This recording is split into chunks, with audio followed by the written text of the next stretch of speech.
மூக்கடைப்பு பிரச்சனை இருக்கும்போது, சளி இருக்கும்போது, கோல்ட் அண்ட் ஸ்டஃபினோஸ் இருந்தா இந்த மாதிரி மூக்குக்குள்ள எதையுமே கொஞ்சம் விடாம இருக்கிறது கொஞ்சம் ஒரு நல்ல ஒரு விஷயம்.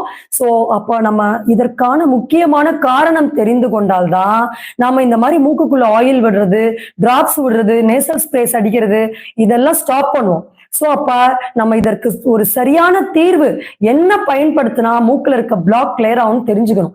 சோ அப்ப மூக்குல இந்த மாதிரியான அடைப்பு இருக்குன்னா காரணம் வயிற்றில் இருக்கக்கூடிய கேசஸ் தான். சோ அப்ப அந்த கேசஸ கண்டிப்பா சில ஒரு கிளீனிங் டீடாக்ஸ் கொடுத்து குடல்ல இருக்கக்கூடிய அந்த கெட்ட வாயுக்களை வெளியே தள்ளனா ஆட்டோமேட்டிக்கா அப்படியே அந்த நாசல் கன்ஜஷன், இந்த செஸ்ட்ல இருக்கக்கூடிய கோல்டு, எல்லாம் ஸ்னீசிங், ரன்னிங் நோஸ் எல்லா பிரச்சனையும் போயிடும். இது சைனோசிட்டிஸ் ப்ராப்ளம்க்கும் எக்ஸலண்டா ஒர்க் ஆகும். ஸோ அதனால இப்ப நம்ம அந்த ப்ராப்ளம்ஸை எப்படி ஹேண்டில் பண்ணோம் அப்படின்னு சொல்லி நம்ம ஃபுல்லா டீட்டெயிலா பார்க்கலாம் இந்த பதிவுல.